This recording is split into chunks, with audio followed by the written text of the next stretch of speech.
Dear audience, welcome to my YouTube channel The World Today.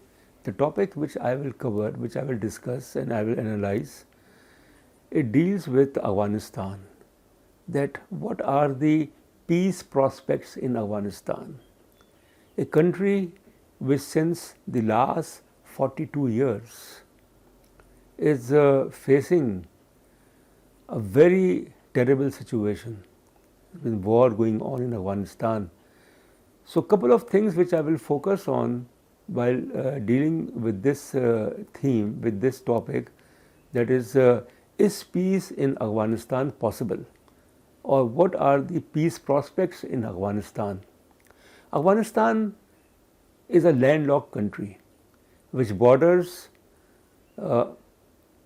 Uzbekistan, Turkmenistan and Tajikistan, the Central Asian states. Then it borders this small strip that is China, and then Pakistan and Iran.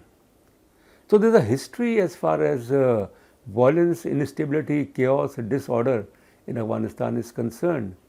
So when we talk about the historical background of Afghanistan, conflict in Afghanistan, basically we have to understand that since 1973, when monarchy was overthrown in Afghanistan and it was declared a republic, Afghanistan came under the grip of violence, sustained violence, which led to 1978 April Saur Revolution, in which the regime of Sardar Daud was overthrown, and it ultimately led to the Soviet military intervention in Afghanistan in December 1979.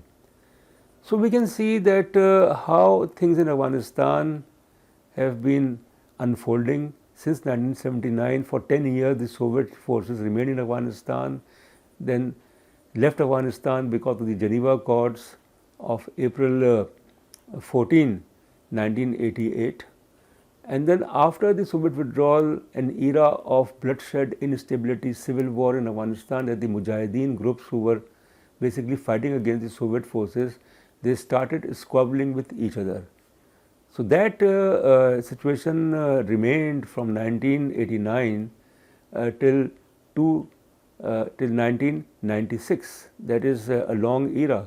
And in 1996, September 27, 1996, when Kabul was taken over by the Taliban, and the Taliban ruled in Afghanistan from 1996 September all the way till October 2001, when the Taliban regime was overthrown. And then not only the regime was overthrown, the US-led coalition forces, they imposed Hamid Karzai as the president of Afghanistan. So what we have seen in Afghanistan is a constant, violence and civil war which has been going on. What is the current situation in Afghanistan? Because a lot has been said, a lot has been written, and how the Afghan, this peace process, the so-called peace process in Afghanistan, if it reaches its logical conclusion, to what extent it will impact on Pakistan. Because Pakistan, after all, has suffered a lot because of the conflict in Afghanistan. The people of Afghanistan have also suffered. Almost 30 million people of Afghanistan, and the refugees and the destruction and things like that. So basically we have to consider four major items or four major factors while dealing with peace prospects in Afghanistan. The first is basically it deals with the talks which commenced in Doha, in Qatar. Doha talks, first between the US and the Taliban, which led to an agreement, a peace deal which was signed between the United States and the Taliban in February 2000. And according to that deal, the US agreed to withdraw its forces from Afghanistan and also to release 5,000 Taliban prisoners. So that is what was, and the Taliban, they assured that they will follow a peaceful path, that is, they will not get themselves involved in terrorism, in violence, in attacking, American forces. So the deal was signed. But then after signing of that deal, the problem was about the release of 5,000 Taliban prisoners. So the Afghan president Ashraf Ghani, he's basically argued that he has absolutely no objection vis-a-vis the release of Taliban prisoners, except those, that is around 600, 1,000 of them, who were basically charged with heinous crimes and terrorism and things like that. So there was a stalemate, which led to the resumption of fighting in Afghanistan, and the Taliban, they warned that if their prisoners were not released, they will basically they will have nothing to do with the peace deal which they had signed with the United States in February 2000. So there was the Lower Jirga, which was called by Ashraf Ghani, President Ashraf Ghani, and then there was the a reconciliation council was formed with Abdullah as the head of that reconciliation council. So the Lower Jirga approved the release of the Taliban, and then things improved. So this is the first thing. The second thing, which is related to the first one, that is after the US and Taliban peace deal, the next issue was the intra-Afghan dialogue. That is the stakeholders of Afghanistan, the Afghans themselves, the Afghan government as a stakeholder, the Taliban as another stakeholder, the civil society groups, the political parties. So the intra-Afghan dialogue has been going on, and unfortunately there has not been any major headway or a breakthrough as far as the intra-Afghan dialogue is concerned.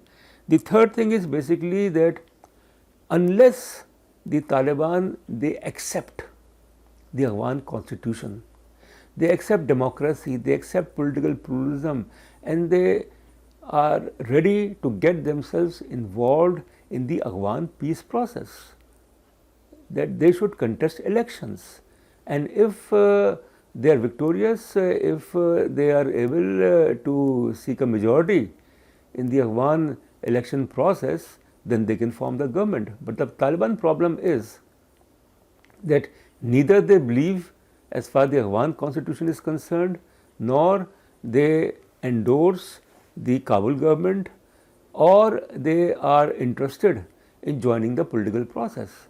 They want power, and they have said very clearly that they want to establish a Sharia based government in Afghanistan. They want Afghanistan to be what it was while they were in power from 1996 to 2001. So that is something which is not possible, because Afghanistan is not what it was in before September 2001. Afghanistan has changed. So Taliban cannot impose their will as far as the majority of the Afghan people are concerned. They must accept the reality, and the reality is that unless they join the political process, they have absolutely no right to carry on with their resistance. They have no right to demand that the government should be handed over to them. The fourth thing is basically that how the Afghan stakeholders, the Afghan government, various political parties, the civil society groups, the Taliban, all the Afghan stakeholders, and the issue is basically the ownership of Afghanistan. Unfortunately, there are not many Afghans, those who matter, or the elites of Afghans, who are committed as far as their country is concerned. And billions of dollars poured into Afghanistan after 9/11.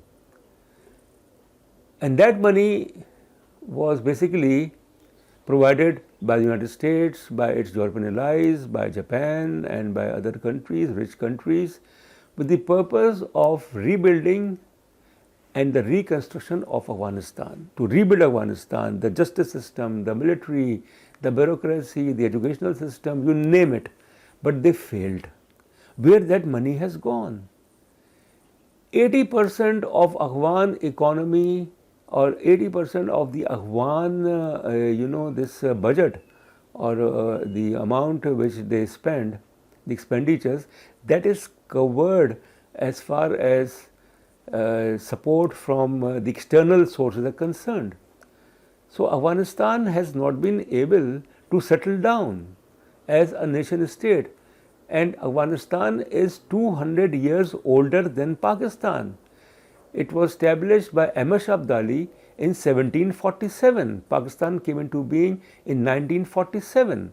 So even in 273 years, Afghanistan has not been able to settle down as a nation state, as a normal country. And the reason is its tribal system, its fragmented societal, its ethnic and many other issues.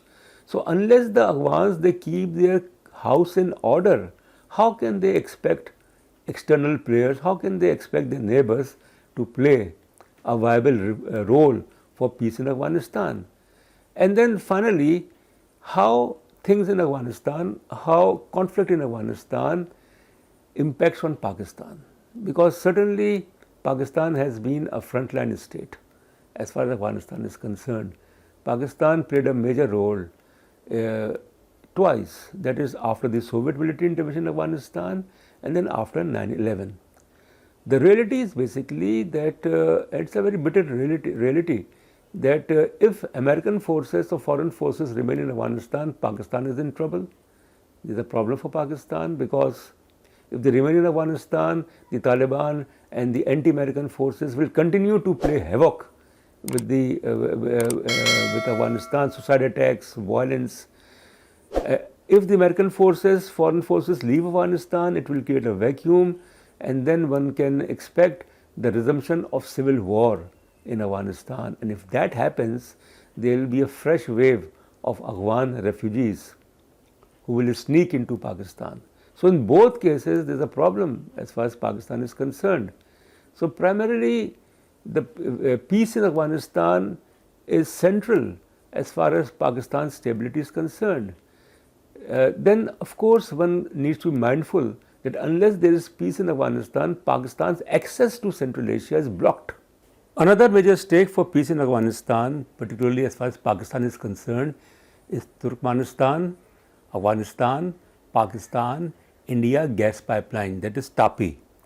So unless there is peace in war-torn Afghanistan, it will not be possible to make that pipeline functional. And by the way, TAPI is also supported by the United States. So therefore, Afghanistan is a very important case study, as without peace in Afghanistan, there cannot be peace in Central Asia, South Asia and West Asia. Finally, what will be the shape of things in Afghanistan, particularly the fate of the US-Afghanistan relations, the outcome, the fate of US-Taliban peace deal in the post-American election scenario. So I don't think that the Democratic Party, while in White House, will favor complete US withdrawal from Afghanistan, because they have said it very clearly that given the past lessons and the past experiences when the Soviets had withdrawn from Afghanistan and there was a vacuum, so they don't want to create any vacuum in Afghanistan with the total American withdrawal, whereas Donald Trump, the American president, said it very clearly that he would try his level best to ensure complete US military withdrawal from Afghanistan by Christmas 2020, but I don't think there is any likelihood or there is a possibility. So in the days to come, or in the weeks to come, or in the months and the years to come, Afghanistan would remain far from as far as peace is concerned. And the reason is basically that neither the stakeholders, the Afghan stakeholders, the political parties, the Taliban, the civil society and others, they are really serious to take concrete steps as far as ceasefire is concerned, as far as development is concerned, as far as giving the people of Afghanistan a break from decades and decades of violence and wars. So, till the time there is some positive transformation of Afghan conflict, it will be very difficult for that unfortunate country to remain peaceful and stable. Thank you very much.